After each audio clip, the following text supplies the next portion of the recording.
Hello student, इस video में हम देखेंगे डक नंबर कैसे फाइंड आउट करना है कि ये जो नंबर दिया गया है एग्जाम में वो डक नंबर है या नहीं। तो एग्जाम में जब क्वेश्चन आता है check whether the number is duck number और नॉट, तो आपको ऐसे डक नंबर क्या है ये आपको याद करके नहीं जाना है, वहाँ पे वो एक्सप्लेन करेंगे कि डक नंबर का मतलब क्या है। जैसे अब मैंने यहाँ पे आपके सामने लिख रखा है number having zero in it. इसका मतलब ये हो गया जब नंबर के अंदर जीरो प्रेजेंट होगा तो उस नंबर को डक नंबर बोला जाएगा। जैसे मैं एग्जांपल दे देती हूँ। अब एक नंबर मैंने यहाँ पे लिया है, अब ये नंबर को डक नंबर नहीं बोला जाएगा क्योंकि उसमें एक भी जीरो नहीं आया। यही मैं नीचे लिख रही हूँ, इस नंबर को डक नंबर बोला जाएगा क्योंकि उसमें जीरो आ रहे हैं। अगर एक भी जीरो प्रेजेंट है तो वो डक नंबर बोला जाएगा। तो अब ये हम लोग चेक कर लेते हैं कैसे।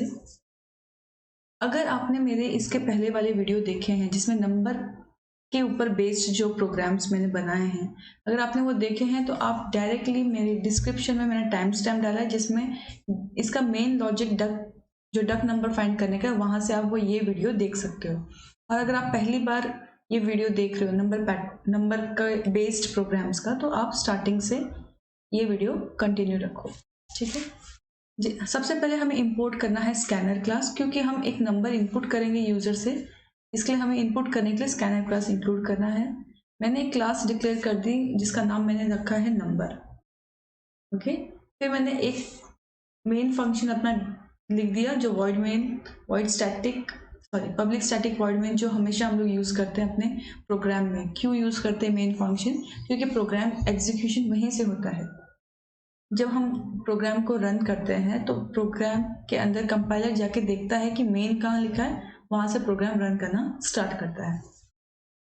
अब हमने एक ऑब्जेक्ट क्रिएट कर दिया। ऑब्जेक्ट क्रिएट करने का सिंटैक्स, आपको स्कैनर लिखना है, ऑब्जेक्ट का नाम लिखना है, न्यू लिख के again the same class name जो लिखा है एग्जैक्टली सेम केस यूज करके, कैपिटल एस है और बाकी सब स्मॉल है तो वैसे के वैसे ही वापस क्लास का नाम लिख के system डॉट इन। ठीक है, नेक्स्ट ये कर दिया आपने ऑब्जेक्ट क्रिएट। अब आपने पूछा यूजर को enter a number, system dot out dot print enter a number. ये मैसेज जाएगा यूजर के आउटपुट स्क्रीन पे। जैसे ये मैसेज दिखेगा यूजर को तो यूजर क्या करेगा, एक नंबर एंटर करेगा। तो वो नंबर एंटर करवाने के लिए आपको ये ऑब्जेक्ट यूज करके sc dot next function use करना है उसके लिए।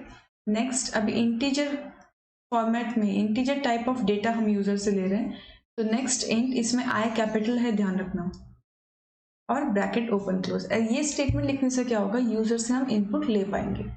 ये जो मैंने अभी स्टेटमेंट लिखा, लेकिन इनपुट लेने के बाद हमें इस जो भी इनपुट लोगे उसको कहीं तो स्टोर करेंगे, क्योंकि जो इनपुट आया है उसी के ऊपर हम चेक करने वाले हैं ना कि whether it is duck number और नॉट। तो उसको स्टोर करने के लिए मैंने एक वेरिएबल रख दिया n, जिसके अंदर ये स्टेटमेंट एक्सट्रैक्ट करेगा इनपुट और लेके किस में रख देगा, n में। तो n अगर हम यूज कर रहे हो तो मुझे n को डिक्लेयर करना पड़ेगा इंट n। क्यों लिख दिया, क्योंकि मैंने इंटीजर फॉर्मेट में वैल्यू ले रहे हैं हम लोग। ठीक है, इतना लिखने के बाद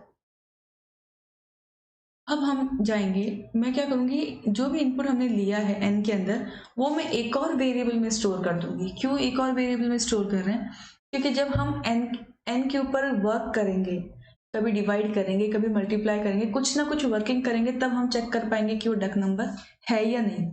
तो उसमें क्या होगा, वो n के अंदर जो वैल्यू होगी वो कभी डिलीट हो रही है, कभी आ रही है, कभी कम हो रही है, चेंजेस होंगे। तो हमें एग्जैक्टली जो यूजर ने इनपुट दिया है वो कहीं और एक जगह स्टोर करके रखना होगा। तो हमने क्या ले लिया, एक सेकेंड, तो हमने क्या किया, हमने और एक वेरिएबल ले लिया a, और जिसके अंदर में हमने जो n की वैल्यू मिली थी वो हमने a के अंदर भी स्टोर कर दी।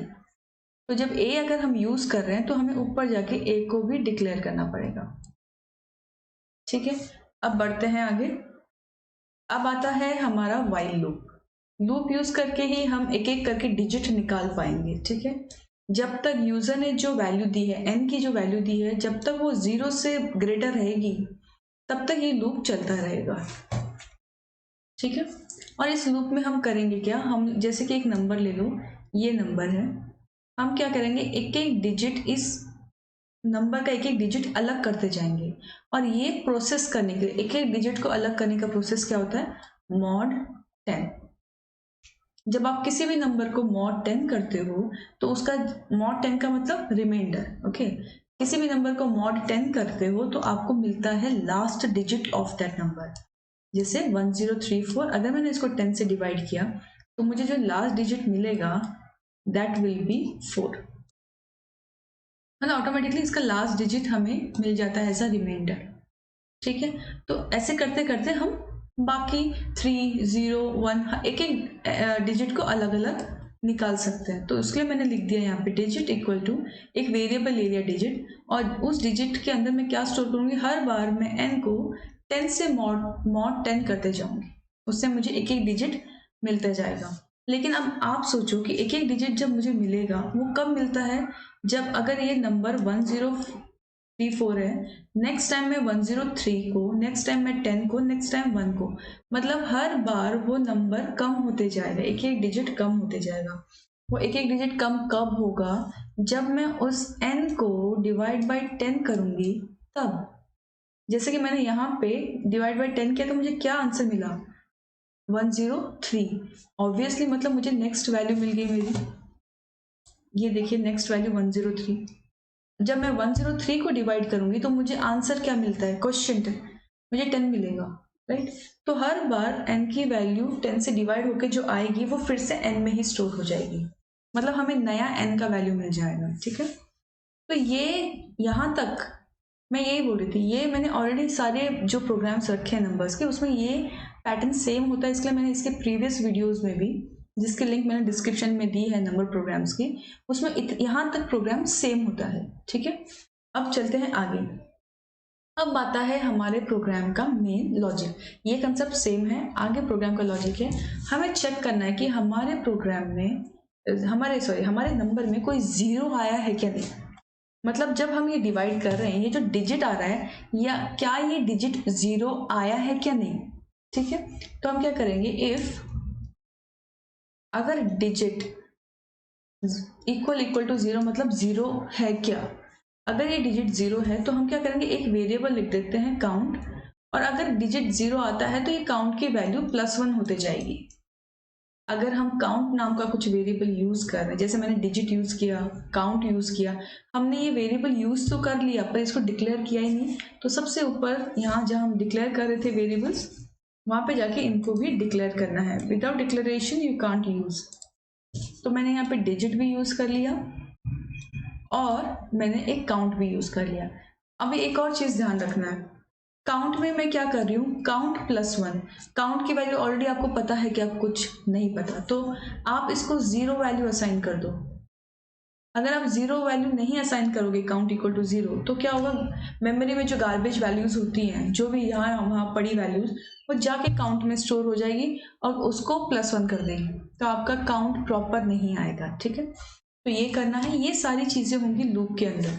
ये लूप के अंदर क्यों होंगी ये सारी चीजें, वाइल के अंदर ये लूप के अंदर क्यों हो रही है ये सारी चीजें, क्योंकि हर बार जब डिजिट आएगा वो हर बार उस सिंगल डिजिट को चेक करेगा कि वो 0 है या नहीं। अगर होगा तो काउंट +1 कर देगा, नहीं होगा कोई बात नहीं, वो वापस नेक्स्ट वाइल में जाएगा, नेक्स्ट n की वैल्यू को आगे का प्रोसीजर सेम रिपीट करते जाएगा, ठीक है। अब बात आती है, अगर ये पूरा वाइल लूप एग्जीक्यूट होने के बाद वो चेक करेगा कि काउंट की वैल्यू 0 से ज्यादा है या 0 ही है। अगर 0 ही है मतलब उस नंबर के अंदर कोई डिजिट 0 नहीं आया, क्योंकि हमने काउंट 0 ही रखा था। अगर काउंट बढ़ा ही नहीं, मतलब कभी डिजिट 0 आया ही नहीं उस नंबर में, तो इफ काउंट, जो काउंट की जो वैल्यू आई है यहाँ पे, अगर ये काउंट की वैल्यू 0 से ग्रेटर है, if the count value is greater than 0, मतलब 1 2 3 कुछ भी आई उसमें, तो system dot out dot print it is a duck number, ठीक है। लेकिन अगर काउंट की वैल्यू 0 से बड़ी नहीं आई तो आप लिखोगे system dot out dot print ln it is not a duck number, sorry. It is not a duck number. Okay, ये मुझे स्क्रॉल बार है, that's why it is not allowing to write it this side. चलो ठीक है, ये हो गया, ये प्रोग्राम हो गया आपका खत्म. ये फंक्शन जो हमने वॉइड में मेन जो फंक्शन बनाया था उसका कर्ली ब्रैकेट क्लोज और ये क्लास का कर्ली ब्रैकेट क्लोज. इस तरीके से आपको प्रोग्राम लिखना है. अब जब आप एग्जाम में ये प्रोग्राम लिखते हो अपने आंसर शीट पे, तो इसमें आपको मार्क्स होंगे based on the comments also, और आपको वेरिएबल का डिस्क्रिप्शन टेबल बनाना है जिसको VDT भी बोलते हैं, वेरिएबल डिस्क्रिप्शन टेबल. जैसे कि मैंने एक काउंट लिया तो आप यहाँ लिख सकते हो to check number of zeros. ऐसे कमेंट डाल दो, जैसे कि यहाँ पे लिख दो टू चेक डिजिट इज 0 और नॉट. मतलब आपको ऐसे खुद से कमेंट बनाने हैं. आप क्या लिख रहे हो अभी, जैसे कि ये सेंटेंस लिया आपने, ये वाला, ये क्यों लिया था? To take out the last digit. ये स्टेटमेंट क्यों लिख रहे हैं हम लोग? To take the last digit, right. Mod करना मतलब to take out the last digit. तो यहाँ पे लिख दो, यहाँ पे कमेंट में लिख दो to take out last digit. इस ढंग से आप 5 to 6 लिख दोगे ना कमेंट्स, तो उसके मार्क्स मिल जाएंगे. जैसे कि आपने ये क्या किया, वेरिएबल डिक्लेयर किए, तो यहाँ लिख दो वेरिएबल डिक्लेरेशन. ठीक है, ये क्यों यूज किया हमने, ये सॉरी, हाँ, ये वाला स्टेटमेंट यूजर से इनपुट लेने के लिए, तो एक्सेप्ट इनपुट फ्रॉम यूजर. तो इस ढंग से थोड़ा कमेंट लिख दो यूजर. ठीक है, और जैसे कि ये हमने क्लास डिक्लेयर किया तो क्लास डिक्लेरेशन. इस ढंग से बस थोड़े बहुत कमेंट्स आप लिख दोगे प्रोग्राम में, तो उसके मार्क्स आपको मिलते हैं. नहीं लिखोगे तो मार्क्स कट हो जाएंगे. ठीक है, अब आती है वेरिएबल डिक्लेरेशन की बारी. तो आपको वेरिएबल डिक्लेरेशन में क्या करना है, एक टेबल बनानी है. ठीक है, यहाँ पे लिखना है वेरिएबल, आपने कौन कौन से वेरिएबल यूज किए. ठीक है, उसका description and one more thing will be there, data type. मैंने शायद स्वैप कर दिया, एक सेकेंड. यहाँ पे तो वेरिएबल लिखना है, यहाँ पे डेटा टाइप लिखना है, किस टाइप का डेटा आपने लिया है उसे. ठीक है, और यहाँ पे उसका डिस्क्रिप्शन लिखना है. एक सेकेंड,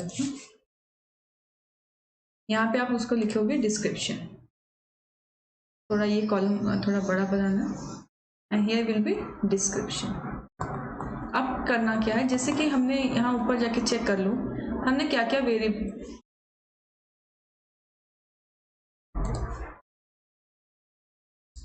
यहाँ पे आप चेक कर लो आपने कौन कौन से वेरिएबल लिए हैं. एन, ए, डिजिट, काउंट. ये चारों वेरिएबल जो आप यूज कर रहे हो ये यहाँ पे लिख दो. एन, ए, डिजिट और काउंट, आपने ये 4 वेरिएबल यूज किए. अब एन का डेटा टाइप, ये चारों का डेटा टाइप हमने इंटीजर में ही डिक्लेयर किया, तो यहाँ पे किस टाइप का डेटा टाइप इसको असाइंड है वो लिख देना है. अब एन क्यों यूज किया है, to accept value and store, right. Value accept करके स्टोर करने में. ए क्यों यूज किया है, टू स्टोर वैल्यू, राइट.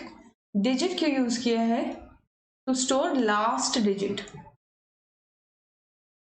उसके लिए यूज किया था. और काउंट क्यों यूज किया, to count number of zeros. तो इस ढंग से डिस्क्रिप्शन टेबल बनाना है और इसके मार्क्स होते हैं.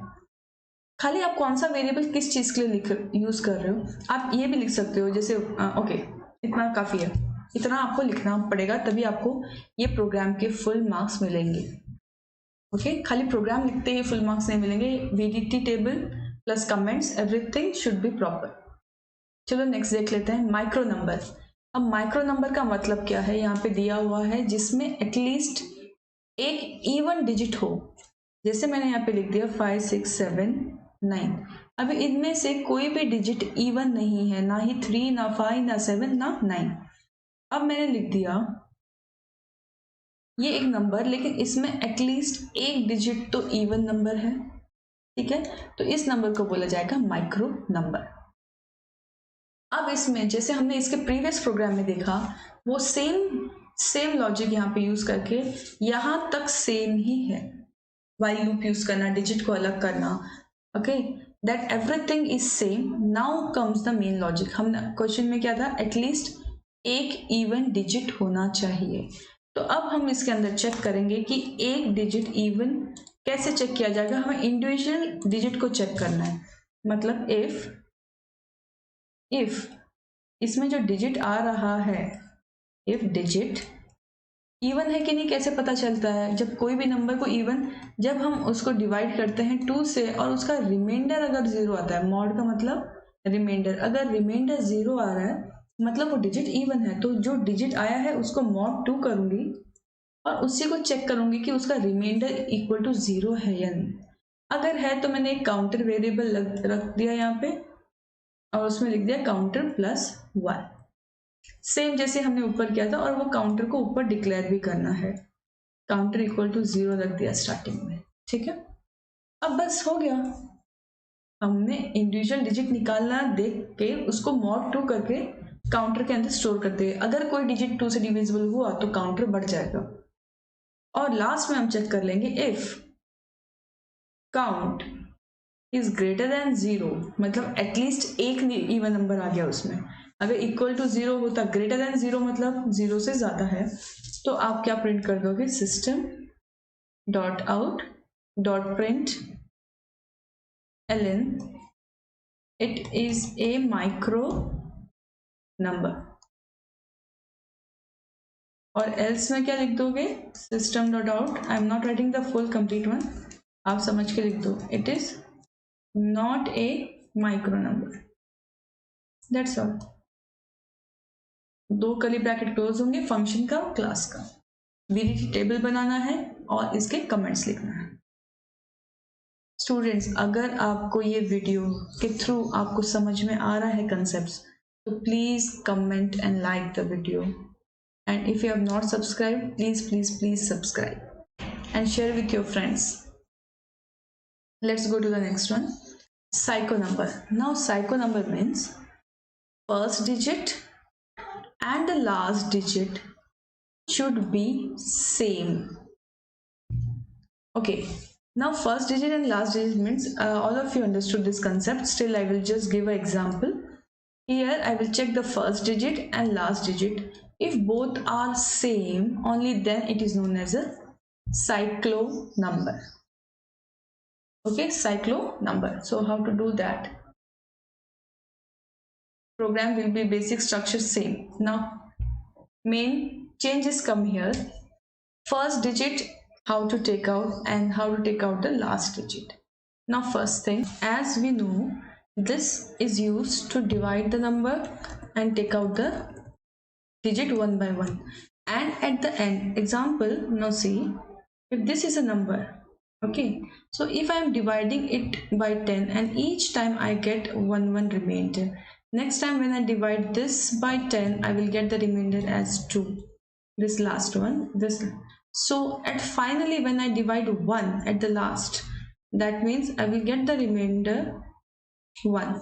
So the last execution of this while loop, this while loop will go on executing. At the end, whatever is the digit stored in this, whatever number gets stored in this digit variable will be the first number. Example, this one, as you can see the remainder, last remainder coming is the 1. So this will help you to get the last digit. Okay, this will help you to get the, at the end it will help you to get the first digit inside it, as I told you here. Now next, after doing this, what you can do, you can check if digit equal to, this will give me the first digit. Why I am saying first digit, this one, because it will go on dividing and each time it is making a digits, getting a digit stored in this variable, and the last digit which will be stored in this variable will be the first digit of that number. Clear? Here you get the first digit of number. Now how to get the last digit of the number? You have stored your value of n in a, right? So I will just divide this a mod 10. So this only one time I'm doing. So first time when I do, you can see first time when I divide the number, what I get, the last digit. See, you can see. Okay, and here what I'm getting, the first number of it. So it will compare both the numbers. If it is what it should display, it should display system.out, and it is a cyclo number. System.out.println, it is a cyclo number. And else if it is not same, then it will display it is not a cyclo number. Clear? Curly bracket closing. So this completes your all the three programs. You just have to see the variables, whatever you are using in the program, that need to okay when here, see here we have used count, and here I have declared counter. So please, I'm just erasing here. It should be count, whatever variable name it is, it should be same which you are declaring here. Okay, so count equal to 0. Here count we have used. You can see here count is used. Understood all of you? So this, I will attach this file, this PDF file in which I have worked, in the description, so you can download from here to refer it. Okay, and please don't forget to subscribe the channel and like and share with your friends. Thank you.